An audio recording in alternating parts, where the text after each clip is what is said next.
buwan ng Agosto, ang buwan ng mga multo para sa mga naniniwala rito. Pero bago pa man ito dumating, ilang oras bago ang ikatlong State of the Nation address ni Pangulong Ferdinand Marcos Jr. noong Hulyo 22, isang masamang insidente na ang bumiktima sa kanya. Napakaraming mga bagay ang nangyari ngayong buwan ng Agosto. Ang tinatawag na Ghost Month o buwan ng mga multo sa mga naniniwala rito. Ito ang panahon kung kailan sinasabing malaya ang mga espiritu na gumagala sa mundo at maaaring magdala raw ng kapahamakan sa mga hindi maingat na tao. Karaniwan ang pagsasagawa ng mga ritual sa iba't ibang bansa sa Asia upang ipakita ang paggalang sa mga yumao ng ninuno. Inaasahan ng ilan na pagbaba ng kita sa negosyo o maging ang paghina ng takbo ng stock market. Mas kaunti rin ang paggasta, paglalakbay at kasiyahan sa gabi.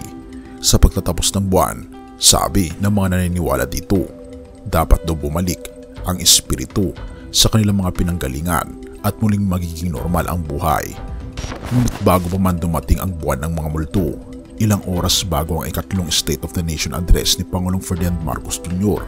noong Hulyo 22, isang masamang insidente ang bumiktima sa kanya.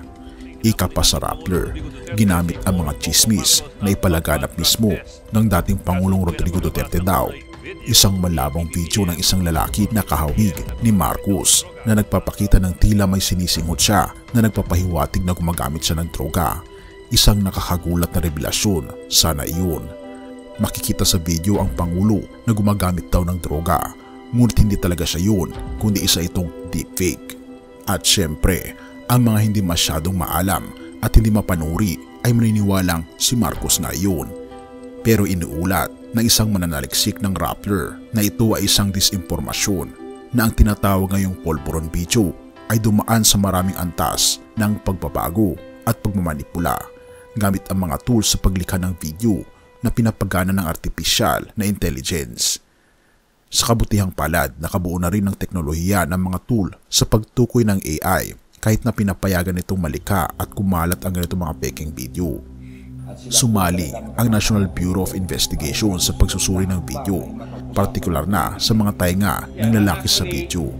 Ayon kay Dr. Joseph Rowell Cruz ng Medical Legal Division, ang ating mga tenga ay natatangis sa bawat isa sa atin. Sa tulong ng video spectral comparator na kinumpara ang mga imahe ng tenga ni Marcos sa tainga ng deepfake, nakakita ang NBI ng malalaking pagkakaiba. Nakatuklas din ang Philippine National Police ng mga pagkakaiba sa hugis ng mga ilong, mata at sideburns ni Marcos at ng deepfake. Ito ba'y nagpapaiwatig ng mga bagay na darating pa, lalo na't papalapit na ang midterm election sa susunod na taon at ang presidential election sa 2028. Magiging abala ba ang kampo ni Marcos sa pagtatanggol laban sa maruming taktika tulad ng deepfakes na lalong nagiging sophisticado? Ironical na talaga, si Marcos mismo ay isang benepisyo ng disinformasyon noong 2022. Malamang ay sasabihin ng mga kritiko. Dagdag pa rito, ang dating Pangulong Duterte ay tila nagsasagawa ng mahakbang para pababain sa pwesto ang kasalukuyang Pangulo. Ang kanyang mga pahayag at mga aksyon kasama ang pagpapakalat daw ng mga chismis at peking balita ay malinaw daw na pagpapakita ng pagnanais na magdulot ng kaguluhan at destabilization. Sa kabila ng mga pagsubok na ito, ang tanong ay, totoo ba ang mga bagay na ito? Kung magtatagumpay ba ang ganito mga taktika o kung mas titibay pa ang kasalukuyang administrasyon sa harap ng mga hamon? Makakamit ba ng deepfake na iyon ang layunin nitong hilahin pababa si President Ferdinand Marcos Jr.? Isang naunang survey ng social weather stations na sumasaklaw sa panahon mula Hunyo 23 hanggang Hulyo 1 ay nagpapakita ng net satisfaction rate na 7 percentage points na mas mataas kumpara noong Marso at nagpapakita ng pagbuti ng mga numero kahit sa Mindanao. Ang kanyang kahinaan, magbabago kaya ang mga numerong iyon sa susunod na survey? At talaga ba umiinit ang tensyon sa pagitan ng mga Duterte at ng mga Marcos? Gayon din ang issue ng Pogo na naglilink sa war against drug at gayon din kay dating Pangulong Rodrigo Duterte na sobrang mainit ngayon ang pinag-uusapan sa Kongreso. At inimbita pa ng Kongreso si dating Presidenteng Rodrigo Duterte at si Senator Bato na dumalo sa Committee on Hearing patungkol sa mga bagay na ito. Ang content pala na ito ay handog sa inyo ng The Great Controversy, ang librong nakakalam ng ating hinaharap, at base sa aking experience, lalo ko pang naintindihan ang ibig sabihin ng mga binabanggit sa Daniel at Revelation, at paano mo mas maintindihan ang mga bagay na nangyayari sa sanlibutan, at paano mo maihahanda ang iyong sarili sa hinaharap. Ang Great Controversy ay hindi lamang isang libro, kundi ito ay isang telescope upang mas maintindihan mo ang binabanggit ng Biblia at makita mo ang plano ng kaaway upang sirain tayo sa hinaharap, at upang makita mo rin kung paano magtatagumpay ang ating Panginoong Diyos sa buhay natin sa hinaharap. Mula sa 4,900, ito ay nasa 799 na lamang, at limited stocks lang talaga dahil pinag-aagawan ngayon ito sa merkado. Kaya kung interesado ka, ay click mo sa ibaba ang link para sa iyong order. Salamat kaibigan, at tayo magpatuloy.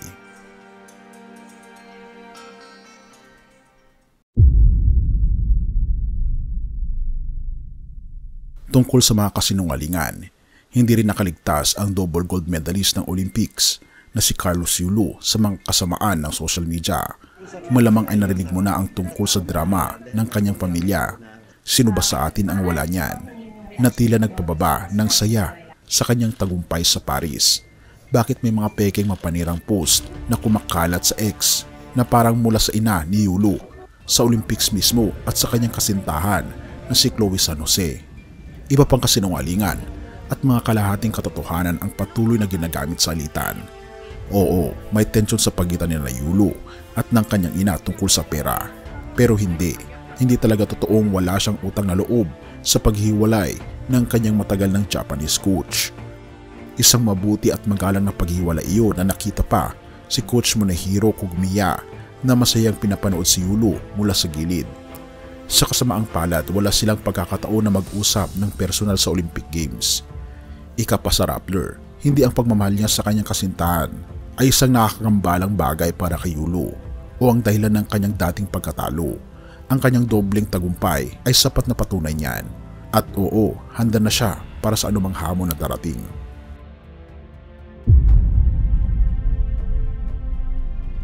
Pagsapit ng Oktubre ngayong taon, magsusumite na ang kandidato sa Mayo 2025 midterm elections ng kanilang mga certificates of candidacy.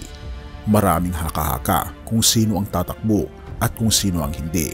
Alam din natin na may 5 senador na inaasahang matatapos ang kanilang termino sa susunod na taon matapos maglingkod ng 2 magkasunod na termino o kabuuang 12 years. Ito ay sina Cynthia Villar, Nancy Binay, Grace Poe, Coco Pimentel at Sani Angara na itinalagang kalihim ng edukasyon. At nakakapagtaka, wala sa 5 senador na ito o alinman sa kanilang mga kasamahan ang naglabas ng kanilang Statement of Assets and Liabilities o SALN, ika pa ng Rappler. At mas marami pang mga bagay na tila baga ang mga naniniwala sa Ghost Month na isang tradisyon na ay ito'y nagbibigay ng kaisipan sa kanila. Ngunit ang Ghost Month ay isang tradisyonal na paniniwala na nagmula sa kultura ng Asya, partikular na sa China, kung saan pinaniniwalaan na ang mga espiritu ng mga yumao ay malayang gumagala sa lupa at maaring magdulot daw ng kapahamakan sa mga buhay ng tao. Ngunit ano nga ba ang sinasabi ng Biblia patungkol dito? Number 1, walang batayan sa paniniwala sa mga multo o espiritu ng yumao. Ecclesiastes 9 verse 5-6, sapagkat nalalaman ng buhay na sila'y mamamatay, ngunit ang mga patay ay walang anumang nalalaman. Ang kanilang pag-ibig, ang kanilang puot at ang kanilang pananaghili ay nawala na. Wala na silang bagay pa sa anuman na ginagawa sa ilalim ng araw. Ang talatang ito ay nagpapakita na ang mga patay ay wala ng anumang kakayahang makialam sa mga buhay ng tao. Number 2, wala tayong ibang sasambahin kundi Diyos lamang. Sa Deuteronomio 18 verse 10-12, malinaw na binabanggit ng Diyos na ang anumang uri ng pagkipag-ugnayan sa mga espiritu o sa mga patay ay kasuklam-suklam sa Kanya.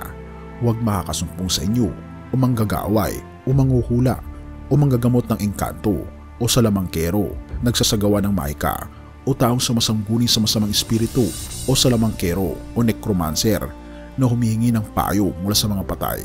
sapagkat ang sino mang gumagawa ng mga bagay na ito ay kasuklam-suklam sa Panginoon. Ipinagbabawal ng Diyos ang pakikisalamuha sa mga espiritu o ang pagsunod sa mga ritual na may kinalaman sa mga multo.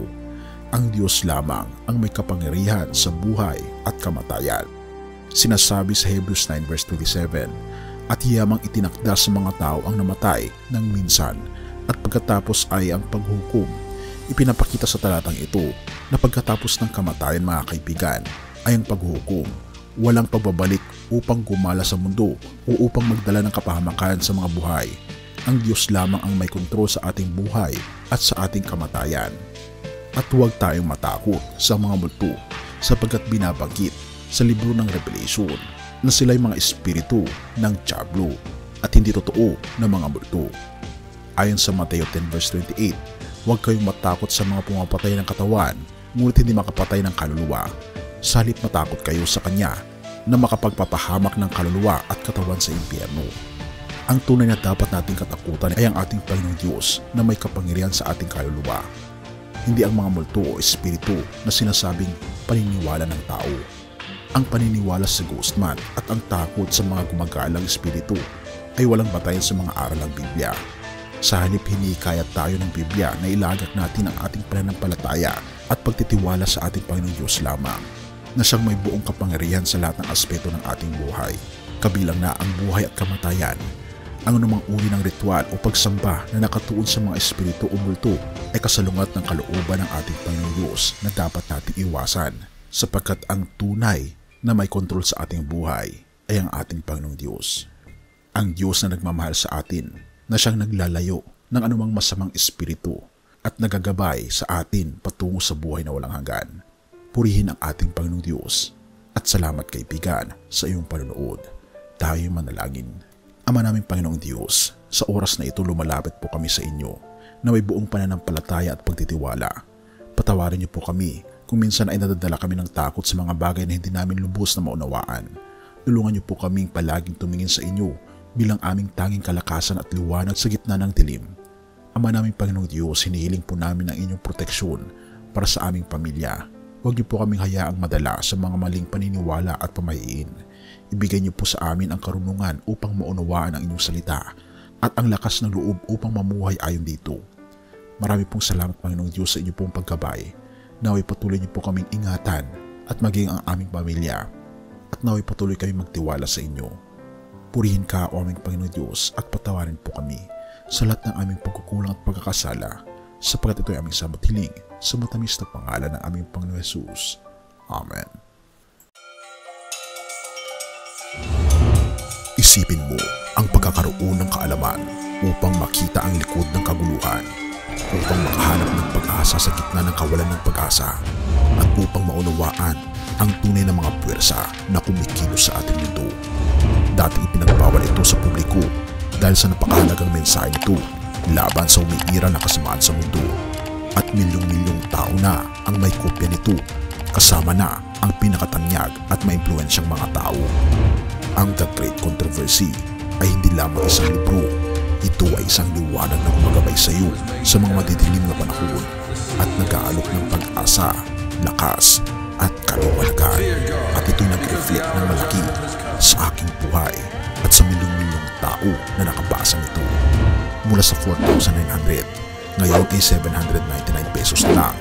Libre ang shipping, limitado ang stock. At hindi lahat ay magkakaroon ng pagkakataon na makakuha ng librong ito dahil sa kakaunti lamang ang kopya nito. Halos ipamigay na namin ang librong ito dahil gusto lang namin na makita mo kung ano ang nakita namin na magbubukas ng mas maliwanag at masayang kinabukasan. I-click ang link sa ibabang description para mag-order ngayon.